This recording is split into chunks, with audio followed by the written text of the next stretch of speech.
नमस्कार दोस्तों।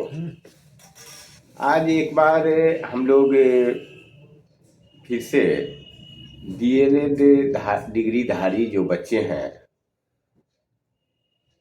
और जो एनआईओएस बोर्ड के माध्यम से डीएलएड किए थे और सरकार उनकी नियुक्ति पर, उनके सर्टिफिकेट पर रोक लगा दी, उनके डिग्री को अवैध घोषित कर दी। इसी पर हम केंद्रित हैं और संयोग ऐसा है कि आज एक डीएलएड डिग्रीधारी बच्चे हैं, इनके साथ 10-20 बच्चे थे। इस सभी लोग इतना डिप्रेशन में चले गए थे कि लोग आत्महत्या करने वाले थे। और हमारे छात्र भी रहे हैं और हमारे यहाँ विगत 2-4-5 बरस से स्कूल में भी पढ़ा रहे हैं। इनसे रिजल्ट नहीं हुआ। जब पूछते थे बार बार तो ये हमको बोलते हैं नींद नहीं आ रहा सर, बड़ी फ्रस्ट्रेशन में है सर, ये हो गया सर, वो हो गया सर। उसके बाद दुर्भाग्य से सुप्रीम कोर्ट में फैसला आया कि डीएलएड वाले जो बच्चे हैं उनका सर्टिफिकेट जो है सुप्रीम कोर्ट रद्द कर दी है। उसके बाद इतने असोत्साहित हो गए कि इन्हीं के मुंह से सुनिए जिनकी क्या स्थिति थी। बताइए रमन जी, क्या स्थिति था आपका? सर स्थिति तो बहुत ख़राब था, ख़राब ही नहीं कहा जाए, मतलब इतना ख़राब था कि हम लोग प्रॉपर मुंह बना लीजिए। प्रॉपर जो है सरकार को फी दिए, फी पेड किए, इसके बाद प्रॉपर एग्ज़ाम दिए और लगातार ट्रेन के माध्यम से जा के सेंटर पे 2 साल 18 महीना जो भी है हम लोग प्रॉपर ट्रेनिंग लिए। और ट्रेनिंग सबसे बड़ी बात है कि हम लोग उसी डिग्री पे डिपेंड हो गए कि अब जो है जो कुछ है उसी डिग्री से हम लोग करना है। अब मान लीजिए मेरा एज जो 28 साल 29 साल हो गया और अब हम जो 4 साल का बीएड भी कोर्स हो गया। अच्छा, ऐसा है कि आपने और कोई परीक्षा का तैयारी नहीं किया? नहीं सर, हम लोग तो फुल्ली एज ए टीचर के रूप में स्कूल में पढ़ाने लगे और क्योंकि शिक्षा मंत्री और उस टाइम के जो एनआईओएस के चेयरमैन थे सीवी शर्मा सर, सामने में आके प्रूफ बोले कि आप लोग भारत के किसी भी राज्य में वैलिड है, भारत के किसी राज्य में इस डिग्री से आप जॉब कर सकते हैं। तो जब वैलिड बोले उस पर, उसके बाद आप लोग ने अपने जीवन का लक्ष्य जो है उसको डीएलएड को ही बना दिया कि अगर करना है हमको तो टीचर ही बनना है। और टीचर बना के जितने भी डीएलएड वालों के सर्टिफिकेट को वैधता दी गई थी सरकार के द्वारा, उन जैसे लोगों को पैदा करना है। जी सर, बिल्कुल बिल्कुल बिल्कुल।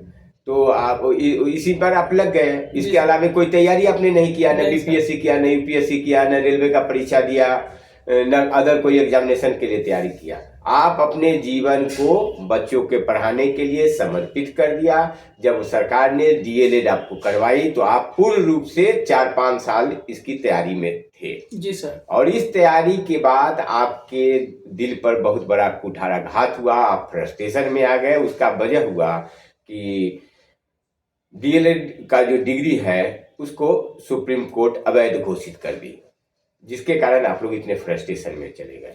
तो ऐसा है रमन जी कि फ्रस्ट्रेशन में जानने से कुछ नहीं होता है, जब जगो तब सवेरा है।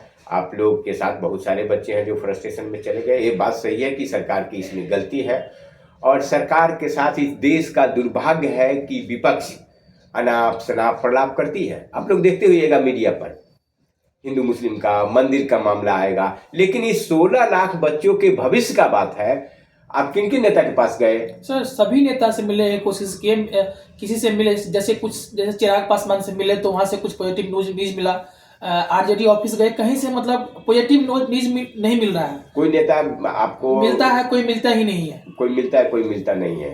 माने आपके बात से किसी को कोई सरकार नहीं है। इस 16 लाख बच्चों का भविष्य अंधकार में चला जाए, किसी को कोई मतलब ही नहीं है। मतलब कि अच्छा, बिहार से कितने बच्चे होंगे मोटा मोटी? लगभग सर बिहार से 3.5 लाख के आसपास है।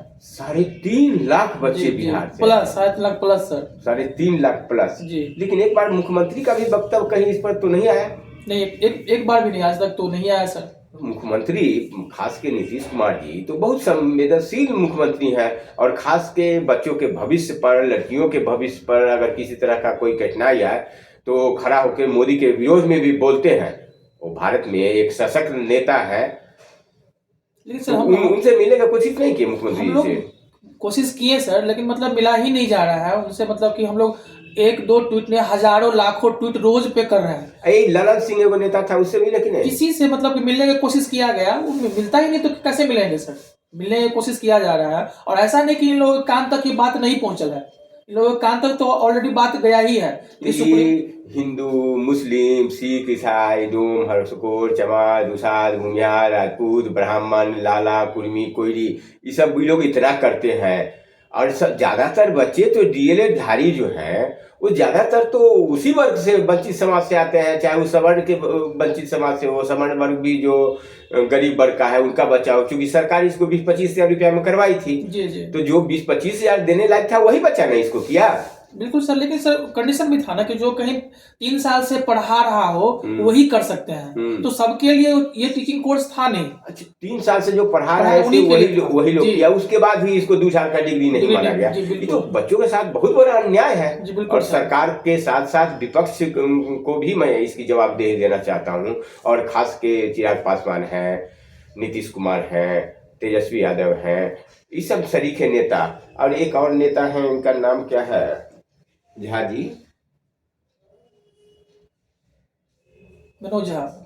अरे हाँ, मनोज झा इतना समाजवादी, ठाकुर का कुआं, आई 16 लाख ठाकुर कुआं से पानी पीने से वंचित हो गया। कहाँ है मनोज झा, कविता पढ़ने वाला, पिंगल गरबा? ये सबको पकड़िए, मनोज झा को पकड़िए। सर मनोज झा जी तो सांसद ने हम लोग के लिए पिछले बार जो पटना हाईकोर्ट में केस गया था, तो हम लोग के लिए आवाज उठाई थी, जिस पर हम लोग को मतलब वहां पे विजय हुआ था पटना हाईकोर्ट में। इस बार काहे नहीं आवाज उठा रहे हैं? इस बार पता नहीं क्या पकड़िए उनको, खाली कविता पढ़ जाता है, खाली वो कविता पढ़ने के लिए ना जी।